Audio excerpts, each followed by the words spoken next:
Sí, se me escucha. Hola, bueno, buenas tardes a todos y a todas. Muchas gracias por estar esta tarde aquí con nosotros. En nombre del Hospital Sant Joan de Déu, dejadme que os dé las gracias por inscribiros y participar en este webinar. Queremos agradeceros vuestro interés por las charlas que organizamos desde Faro Sant Joan de Déu. Y como sabéis, pues esta tarde hablaremos de la medicina integrativa y los beneficios que puede tener para la salud materno-infantil, aunque realmente también puede ser muy beneficiosa para toda la familia. Y precisamente de eso intentaremos hablar, de en qué consiste este enfoque holístico del cuidado de la salud. Intentaremos aclarar algunas ideas principales, romper y desmentir algunos mitos que también existen acerca de la medicina integrativa. Y para ello, pues contaremos con Esther Martínez. Ella es la jefa de la Unidad de Oncología Pediátrica Integrativa del Hospital Sant Joan de Déu, es pediatra, y a lo largo de la próxima hora, pues intentaremos responderos todas las dudas que tengáis. Antes de darle paso a Esther, dejadme que os... A ver. Perfecto. Dejadme que os explique que este webinar pues, se enmarca dentro del programa de promoción de la salud Faro Sant Joan de Déu. Para los que no nos conozcáis, llevamos más de una década en funcionamiento, dirigidos principalmente a profesionales de la educación, a profesionales de la salud, pero especialmente dirigidos a padres y a madres, a familias. En la web de Faro Sant Joan de Déu pues, podréis encontrar más de 1000 artículos y recomendaciones sobre el cuidado de la salud materno-infantil, con diferentes recomendaciones de ocio, consejos de salud que podéis consultar a través de la URL que os dejamos aquí a continuación. Y además de todo nuestro trabajo en la página web, pues otra parte muy importante que tenemos es la colección de informes Faros. Es una serie de publicaciones de carácter anual en los que tratamos algún tema de salud materno-infantil de actualidad.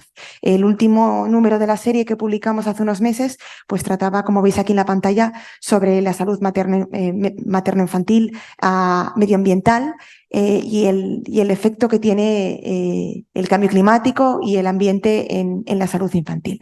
Es totalmente gratuito, podéis descargarlos tanto en castellano como en catalán a través del código QR que veis aquí en la pantalla. Y también desde hace algún tiempo pues, nos hemos actualizado y además de estas charlas que tenemos, estos webinars más largos, ¿no?, de duración, tenemos un formato más reducido que son las charlas para familias en redes sociales, que vienen siendo pues, entrevistas con diferentes profesionales de diferentes ámbitos en los que también pues, charlamos más brevemente, unos 20 minutos, como podéis ver, de algún tema de salud infantil que interese a los padres y madres. A través del canal de Instagram también nos llegan algunas veces pues, preguntas y peticiones, ¿no?, de las familias que intentamos responder en las redes sociales también. Pues nada más, antes de darlo paso a Esther, dejadme que os anime también a seguiros en nuestras redes sociales si queréis conocer nuestra agenda de actividades y estar al día de las próximas charlas, entrevistas que organicemos y de los contenidos que vamos publicando en nuestra página web. Nada más. Ahora sí, le doy paso a Esther, que será la ponente de esta tarde. Muchas gracias.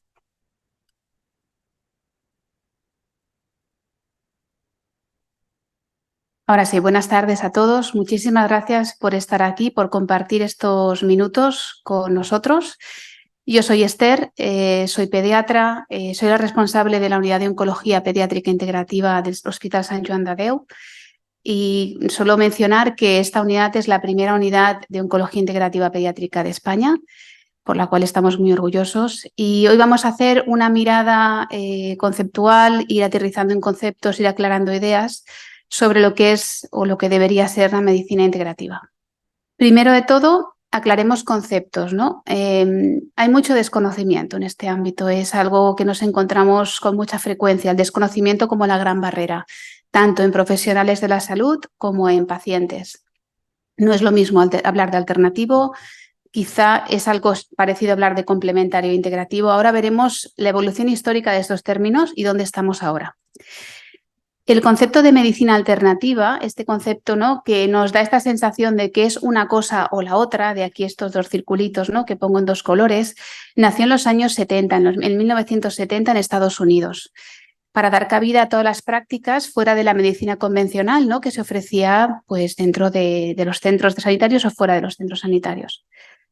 Esto ha ido evolucionando y realmente el concepto alternativo no nos gusta y se cambió al concepto de medicina complementaria alternativa alrededor del año 2000, el concepto de CAM.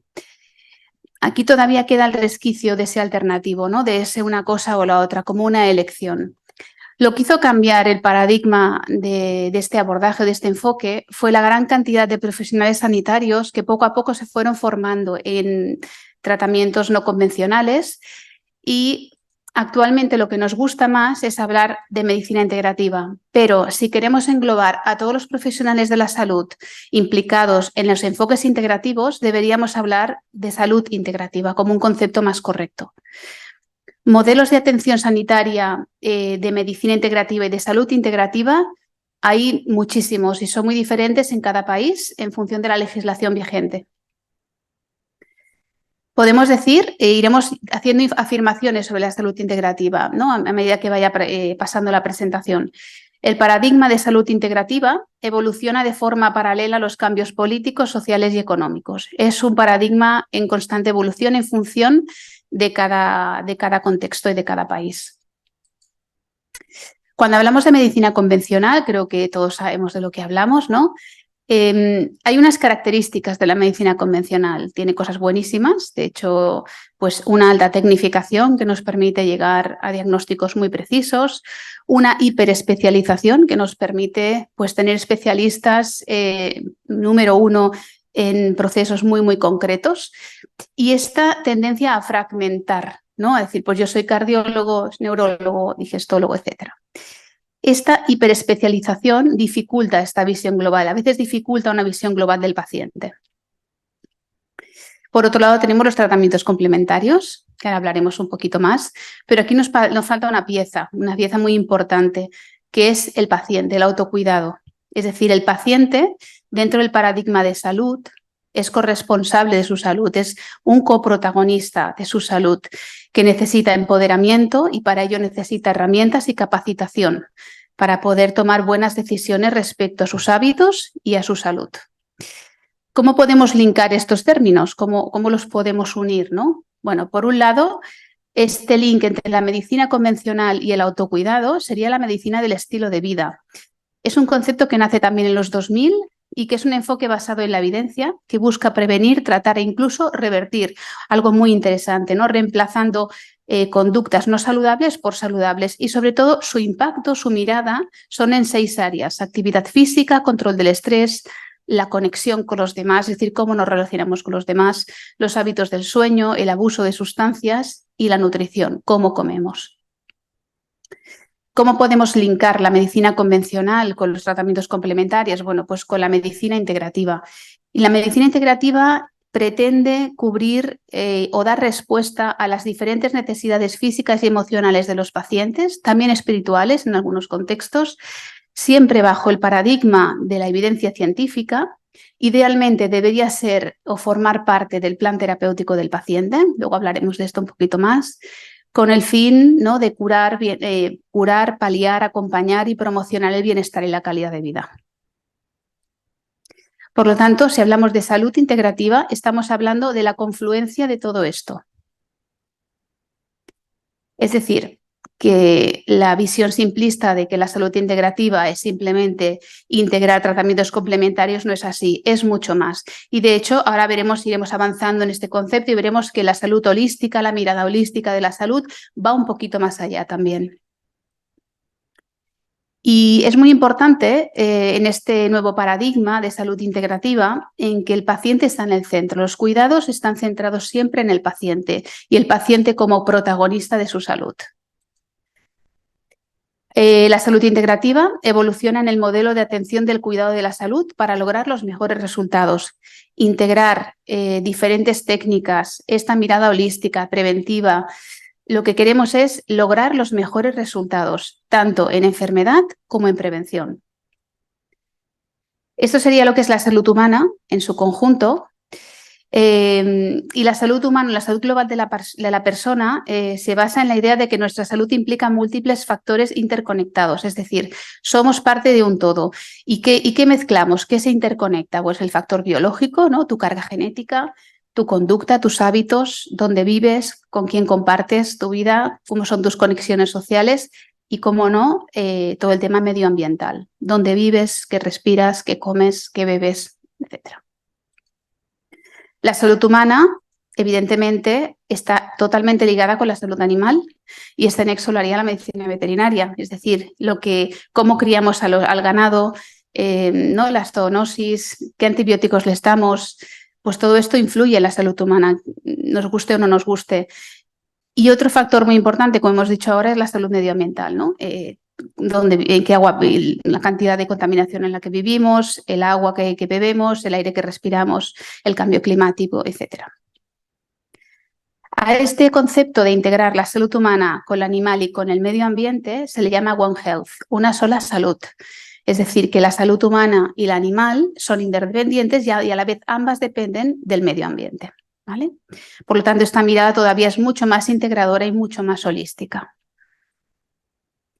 Y además, un pequeño detalle es que vivimos en el planeta Tierra, ¿no? Y actualmente tenemos un nuevo concepto que es el concepto de salud planetaria. Es decir, todo esto en un contexto global, ¿no? La salud planetaria es la consecución del máximo nivel de salud posible, bienestar y equidad mediante la integración de varios sistemas humanos. Y aquí, en este aspecto, políticos, económicos y sociales, estos aspectos son súper importantes para lograr una buena salud planetaria. Es decir, que la salud va más allá de los profesionales sanitarios, el paciente, la población, las comunidades están implicadas y también pues, otros protagonistas como los gobiernos. Por lo tanto, la salud integrativa es un enfoque transformador, algo que quiere transformar el sistema, que se centra en la persona y que tiene en cuenta todo lo que está alrededor de cada individuo que tiene el potencial de impactar en su salud. Por lo tanto, estamos hablando de un concepto muy amplio y que hacer una buena intervención integrativa holística no es fácil, hay que tener muchos conocimientos, por lo menos ¿no? Tener mucho interés en muchísimas áreas para dar un enfoque correcto. Os podéis preguntar qué tendrá que ver la salud planetaria conmigo o con vosotros. Bueno, pues tenemos aquí un ejemplo que es el plato de la salud planetaria. Es decir, si nosotros somos conscientes, ¿no? de que lo que comemos impacta en la salud de nuestro planeta, pues hay propuestas actualmente donde la reducción, por ejemplo, de carne, pues podría impactar en frenar un poco el cambio climático, ¿no? Esto es un ejemplo sin más, pero para que veáis que nuestras pequeñas acciones y el no tomar conciencia de lo que hacemos puede impactar a nivel global.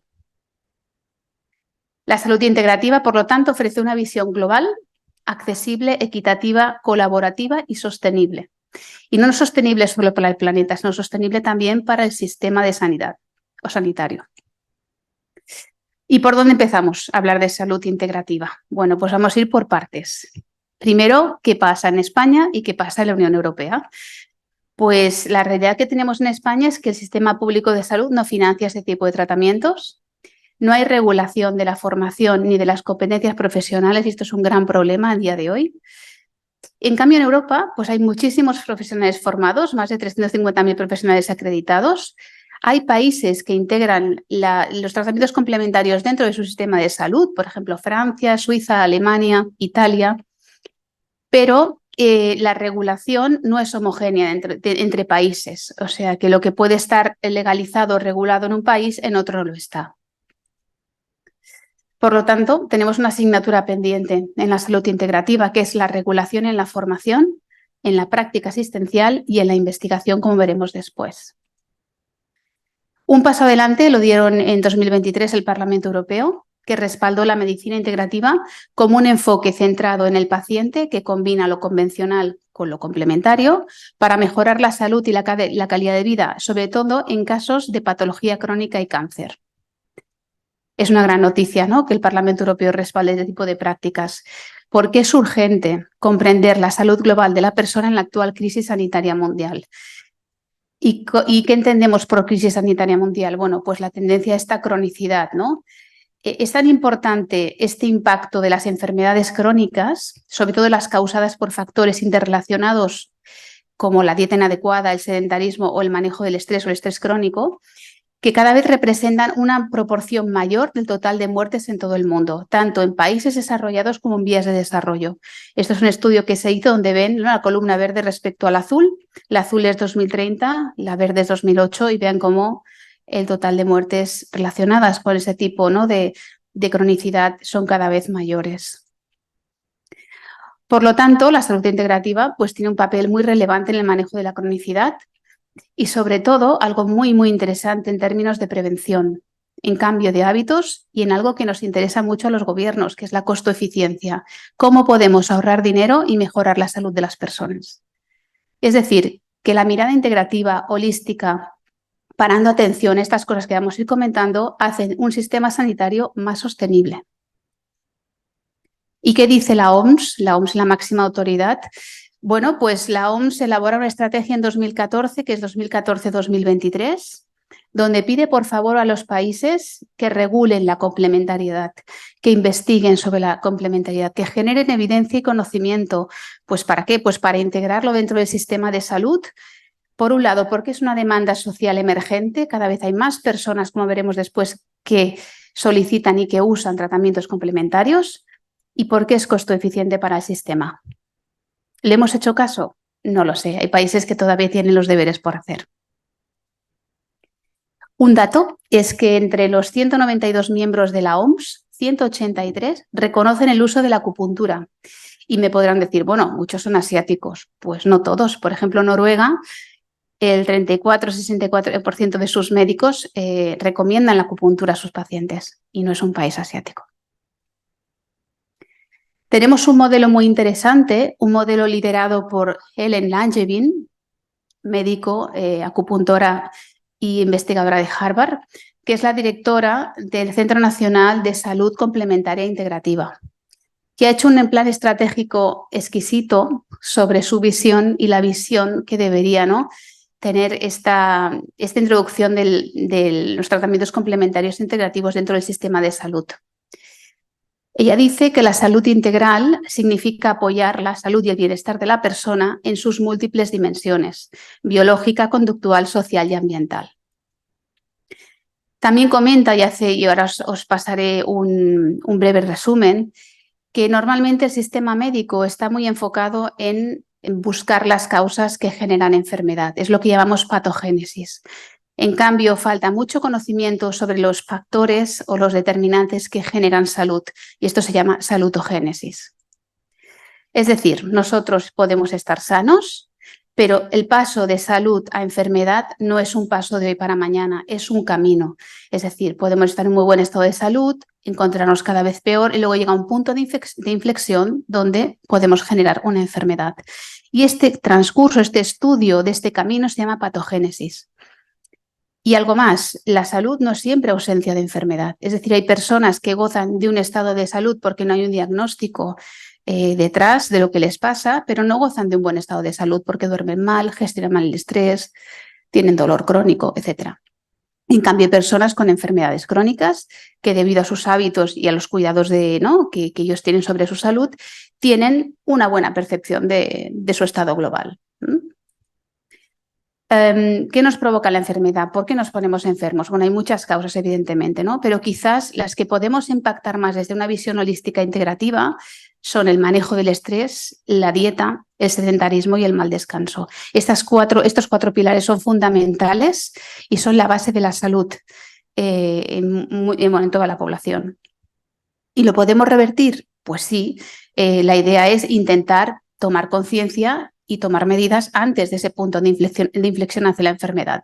¿Y cómo? Pues cambiando los hábitos, por hábitos más saludables, a nivel psicológico, ¿no? Pues control del estrés, manejo del estrés, a nivel nutricional, qué como, a nivel físico, cómo me muevo, qué cantidad de ejercicio hago a la semana, y con las intervenciones no farmacológicas, que hay muchas, como luego veremos. Y este proceso de recuperación de la salud es algo muy interesante a nivel del sistema sanitario, se llama salutogénesis.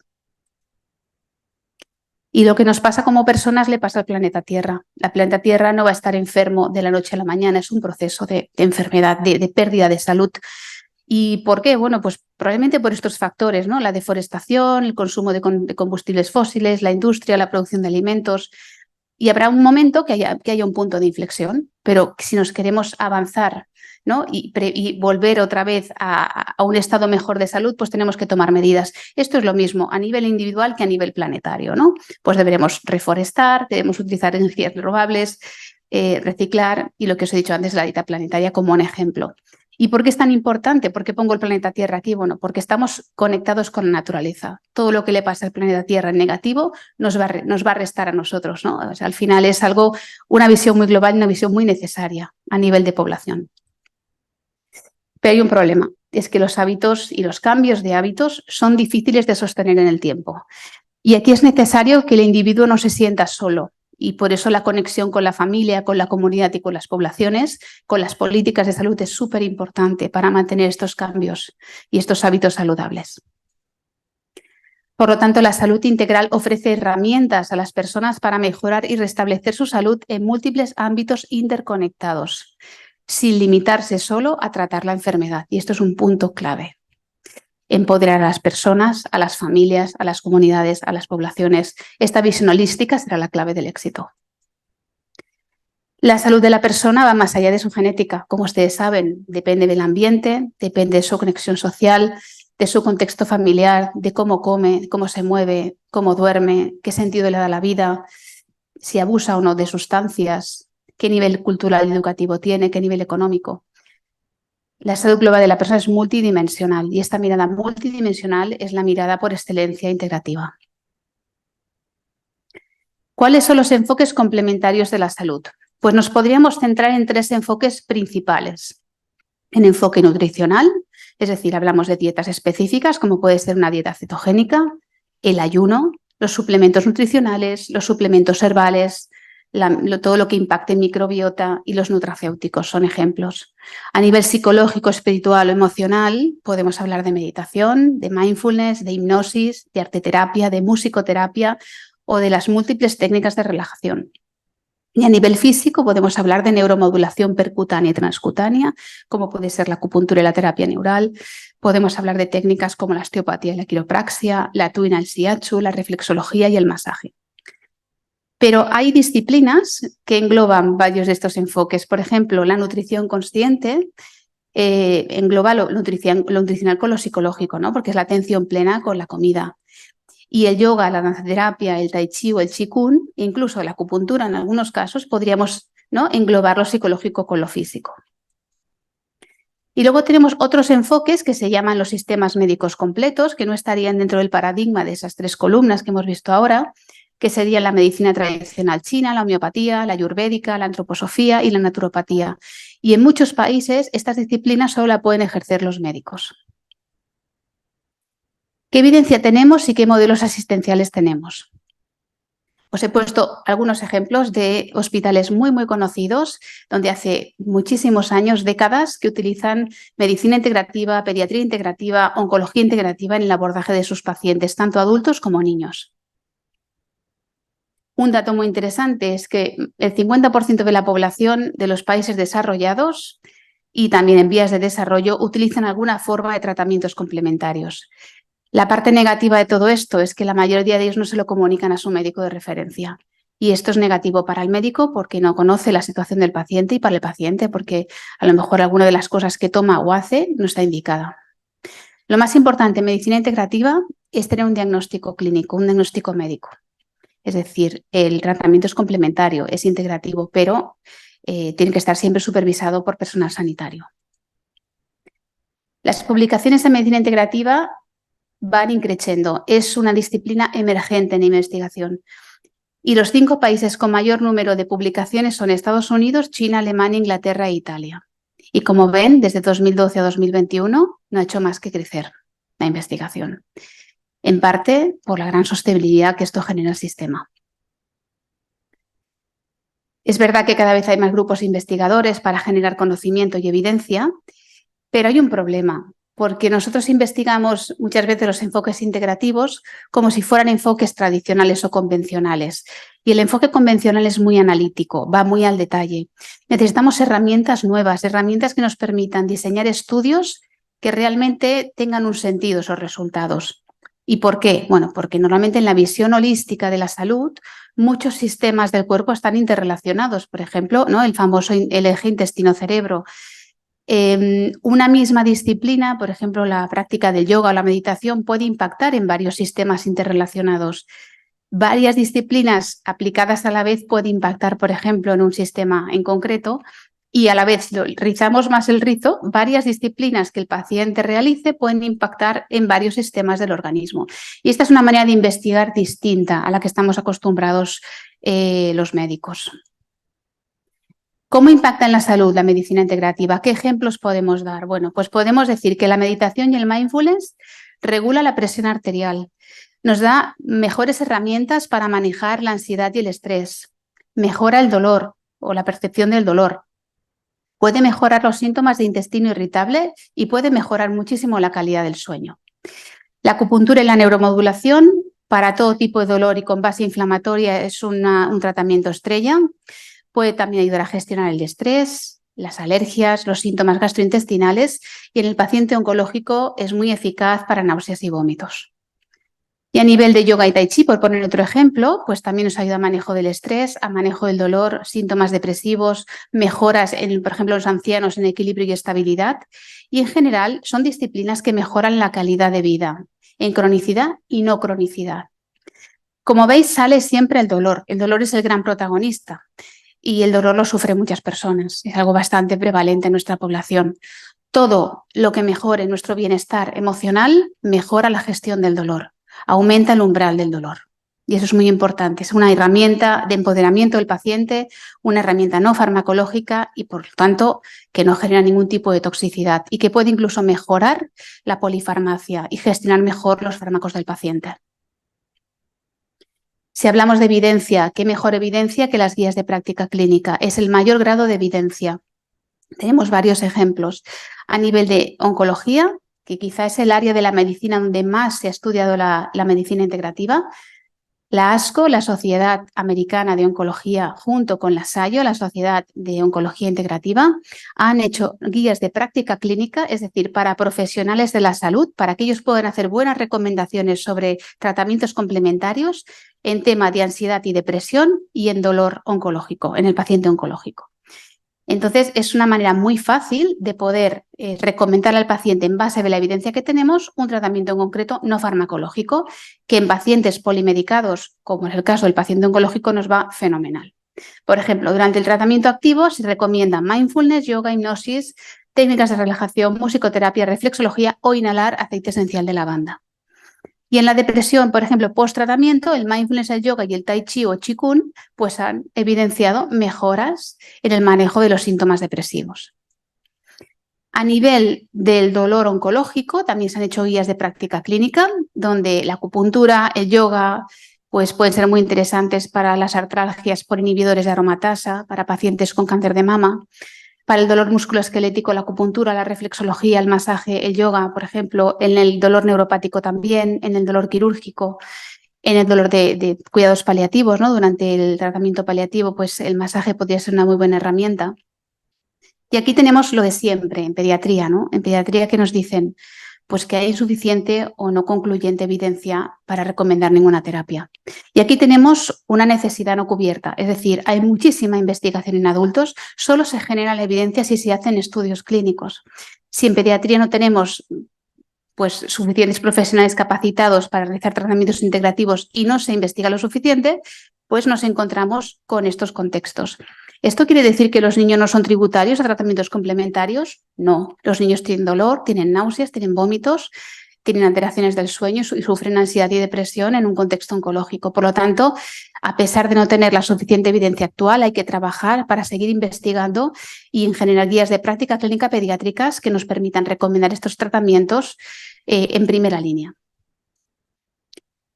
Entre el contexto oncológico es interesante hablar de estas cifras. Es decir, el 80% de las familias que tienen un hijo con cáncer buscan tratamientos complementarios. Esto es muy alto y la mayoría no se lo comunican a su oncólogo. Esto ha sido el motivo principal, entre otros, de la creación de la unidad de oncología pediátrica integrativa de nuestro hospital en 2019. ¿Qué cartera de servicios ofrecemos en el hospital? Bueno, pues ofrecemos básicamente acupuntura médica, neuromodulación y consejo nutricional a los pacientes como dos pilares muy importantes dentro de la atención multidisciplinar. A la vez realizamos también alguna prescripción de aceites esenciales para manejo de síntomas como náuseas, vómitos, ansiedad, etc. Y cada paciente recibe un kit bienvenida donde les empoderamos, les damos herramientas para poder manejar sus síntomas de manera no farmacológica mediante la inhalación de algún aceite. Tenemos un equipo maravilloso de masajistas y reflexólogos oncológicos que vienen de manera voluntaria desde AFANOC a colaborar con nosotros en la planta de hospitalización y tenemos la maravillosa colaboración también del equipo de atención espiritual que nos hace una meditación por las mañanas para pacientes, profesionales y familias. El yoga en breve empezaremos también.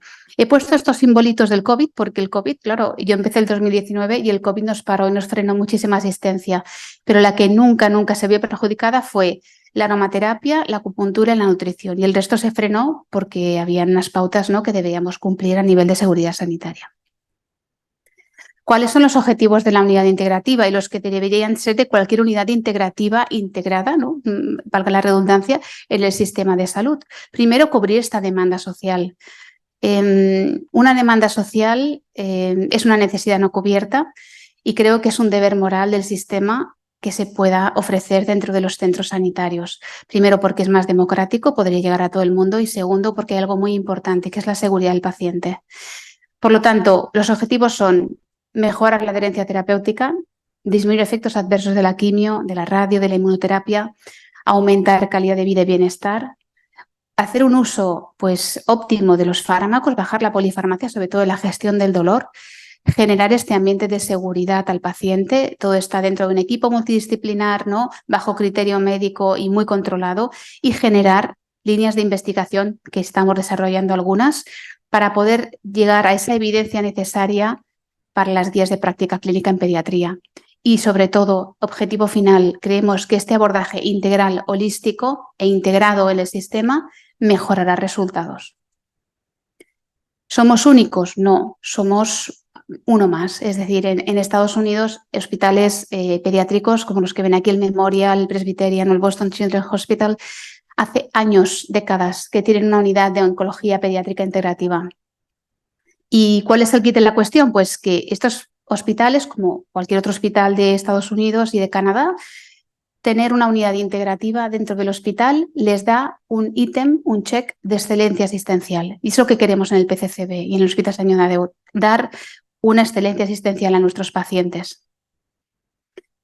Les hablo de números porque yo creo que es importante. Las visitas que hemos realizado, lo que es la actividad asistencial en 4 años, hemos valorado más de 600 pacientes, hemos realizado más de 7.000 visitas, he realizado junto con mi equipo más de 3.500 tratamientos de acupuntura. Un 60% de los pacientes reciben prescripciones de aromaterapia. El rechazo es muy bajo, tenemos menos de un 4% de rechazo tanto de masaje, de acupuntura o de reflexología, y los efectos adversos han sido menos del 1% y han sido muy leves. Lo mejor, pues la acogida de las familias, el agradecimiento y la oportunidad que nos dan de acompañarlos en el camino. Por lo tanto, la UOPI o las unidades de oncología integrativa o de medicina integrativa o de pediatría integrativa dan respuesta a una demanda social en un entorno seguro, poniendo al paciente en el centro. ¿Y cómo podemos hacer una reflexión de todo esto? El presente, nosotros tenemos aquí un oasis donde podemos realizar todo esto de una manera bastante natural, pero tenemos muchas asignaturas pendientes, ¿no? Y quizá las futuras directrices en la salud integrativa pues irían en estas líneas, o por lo menos esta es mi opinión.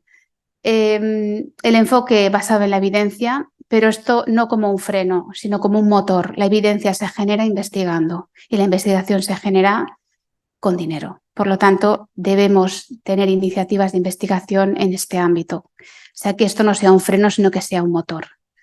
Estudios para evaluar seguridad, eficacia y costo-eficiencia. Nuevas herramientas de investigación que nos permitan entender este paradigma nuevo, que nos permitan generar guías de práctica clínica donde todos estemos cómodos y donde podamos ofrecer un sistema más sostenible y democratizar estos enfoques holísticos a toda la población. Un modelo de atención integrativa va más allá del tratamiento, como hemos dicho, por lo tanto hay que poner muchísimo esfuerzo en la prevención y en la promoción de la salud. Y algo muy importante, hay que desarrollar equipos multidisciplinares que sumen, no que resten, que sumen, que se trabaje en equipo. Y el paciente y el profesional sanitario son coprotagonistas. Y para que sean coprotagonistas de este paradigma integrativo hay que empoderar y capacitar, pero no solo al paciente, también al profesional sanitario. Desde el grado de formación tienen que recibir información sobre estos enfoques holísticos y luego las sociedades científicas deberían también promocionar la formación para que el profesional pueda prescribir o hacer la mejor prescripción posible a los pacientes independientemente de sus creencias. Hay que avanzar a nivel político, institucional y académico. Tenemos que lograr una cohesión de estas tres, ¿no?, patas tan importantes como país y como Unión Europea. Y podemos acabar diciendo que no es salud integrativa. Yo creo que lo que ha quedado bastante claro lo que es salud integrativa, pero ¿qué no es salud integrativa? Pues es la que no vela por la seguridad del paciente, es la que no quiere estar respaldada ni está respaldada por la evidencia científica, la que realizan personas sin cualificación adecuada y aquella que quiere trabajar en modelos no integrados con la medicina convencional. Hasta aquí mi exposición. Estoy abierta a todas las preguntas que me quieran realizar. También tienen mi contacto, pero antes quisiera hacer un acto pues, que también a veces está dentro de la medicina integrativa, que es el agradecimiento, ¿no? El agradecimiento como herramienta.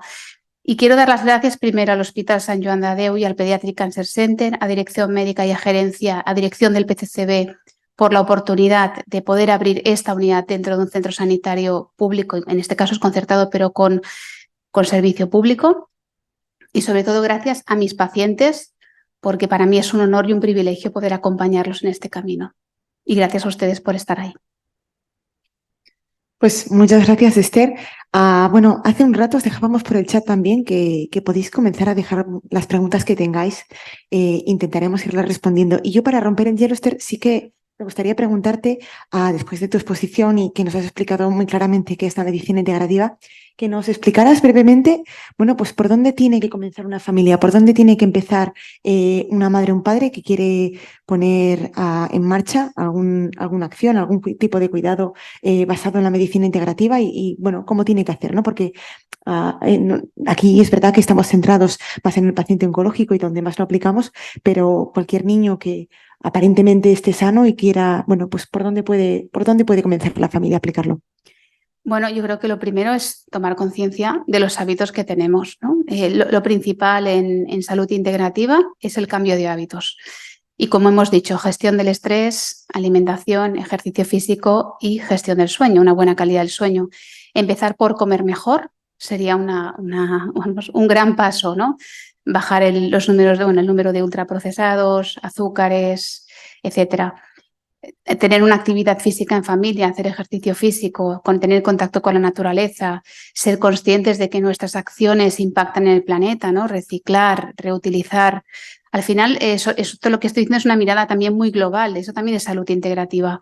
Y si quieren o desean algún enfoque integrativo, siempre pues, dirigirse a un profesional que esté capacitado para ello.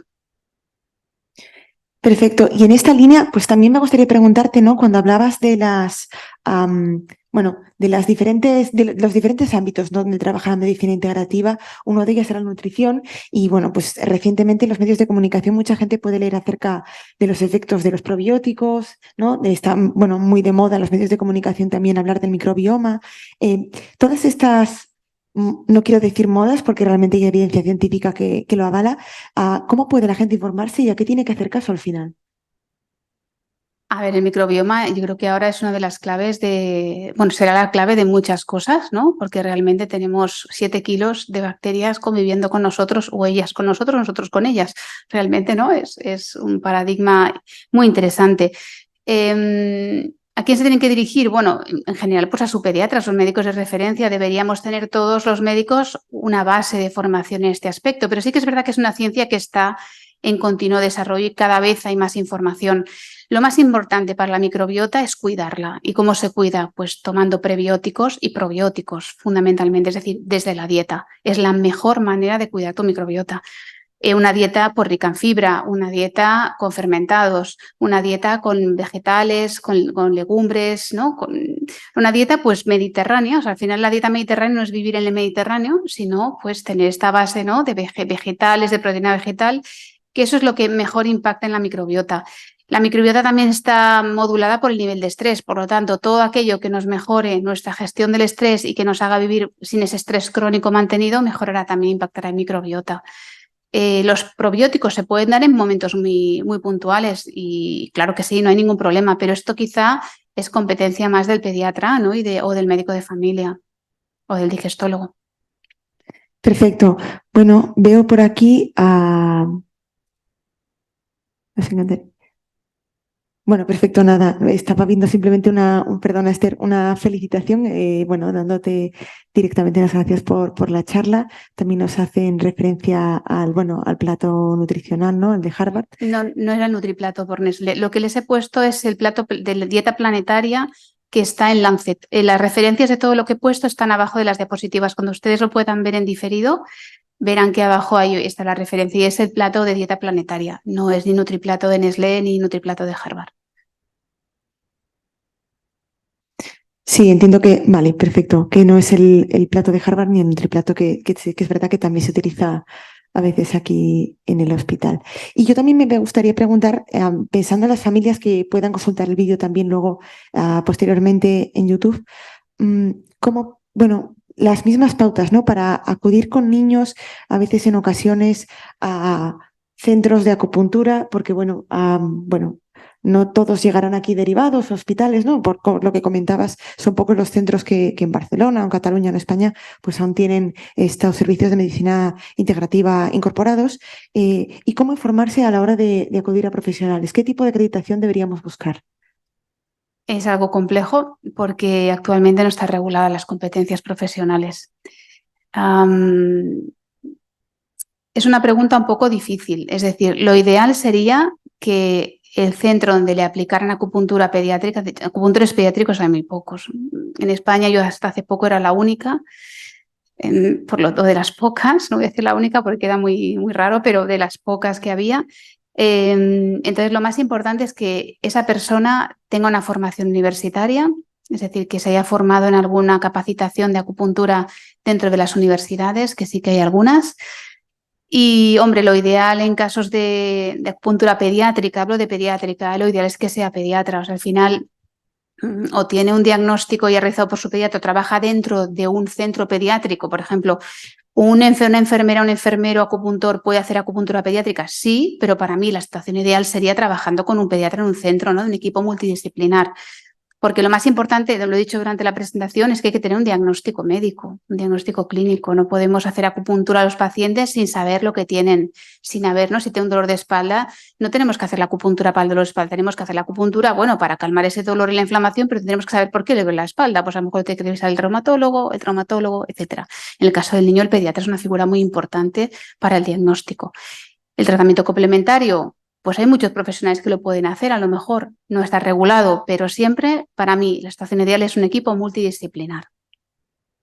Perfecto. Y bueno, veo que hay, bueno, simplemente nos felicitan otra vez, ¿no? Por la charla. Nos preguntan cuándo estará disponible. Pues en unos días esperamos poder colgarlo tanto en la web de Faros, que además os animo a entrar porque tenemos varios artículos publicados firmados por Esther que profundizan un poco más en qué es la medicina integrativa y qué puede hacer por nuestra salud, que os animo a leer. Y sí, en unos días estará publicado tanto en la web de Faros como en el canal de YouTube del Hospital Sant Joan de Déu. Y si no hay más preguntas, para terminar, Esther, si te parece que aún nos quedan unos minutos, sí que me gustaría que pudieras volver a repetir un poco esos 4 ámbitos donde se debería decidir el descanso, la alimentación y realmente cómo nos pueden ayudar a prevenir, bueno, de ese estado de pasar de tener salud a tener menos salud antes de llegar a la enfermedad, que me ha parecido muy ilustrativo. Bueno, cada vez hay más evidencia de que este paso, ¿no?, de la salud a un estado de menos salud, incluso de enfermedad, se basa en un estado proinflamatorio latente, es decir, que estamos proinflamados. Hay inflamación de bajo grado, que se llama. ¿Y por qué nos inflamamos? Bueno, porque nuestros hábitos son bastante malos, ¿no? Porque vivimos en un estrés constante, porque nos alimentamos mal, descansamos peor, no nos movemos. Por lo tanto, cuidar de estas 4 áreas, cuidar, ¿no?, gestionar el estrés, cuidar nuestro intestino y lo que nos metemos por la boca, los nutrientes, movernos, hacer ejercicio y dormir bien, lo que hace es mejorar las condiciones de nuestro organismo en general. Baja la inflamación sistémica. Si bajamos la inflamación sistémica, pues el impacto es positivo a nivel multiorgánico. O sea, no estamos solo beneficiando a nivel, ¿no?, de conducta mental o de estar más tranquilos, sino que nuestro intestino funcionará mejor, tendremos menos dolor, ¿no?, estaremos de mejor humor. Al final, yo creo que estos cuatro pilares tan importantes, tan sencillos y a la vez tan difíciles, porque el mantenimiento de los hábitos es muy complicado, son la clave de la salud, son la clave del bienestar. Y justo la sociedad en la que vivimos, pues estos 4 ámbitos son los que más tocados están y a veces lo que nos es más difícil poder mantener a raya. Bueno, como anécdota os diría que en el Hospital Sant Joan de Déu tenemos un gran interés en promocionar la salud, en ser un centro salutogénico, y estamos muy interesados en desarrollar programas salutogénicos dentro del hospital impactando en estas 4 áreas, no solo para los pacientes, sino también para profesionales y para familias. Un proyecto que se llama Vida, que os hablaremos más adelante, pero intentar, ¿no?, generar la máxima salud posible a todos los protagonistas del centro de Sant Joan de Déu. Perfecto, pues nada más, veo que dejaré unos minutos por si alguien tiene alguna última pregunta, y si no, daremos, bueno, por finalizado el webinar. Nada, muchas gracias también a los que habéis venido por estar conectados toda la charla con nosotros. Recordaros también que estará grabado y también recordaros sobre todo que podéis hacernos llegar vuestras preguntas o sugerencias o dudas que os salgan al correo de Faros. Que justamente a través del que habéis recibido la convocatoria para uniros esta tarde a la charla. Así que nada más, muchas gracias. Gracias, Esther, de nuevo por participar y estaremos encantados de resolver alguna duda que podéis tener a través del correo de Faros. Gracias.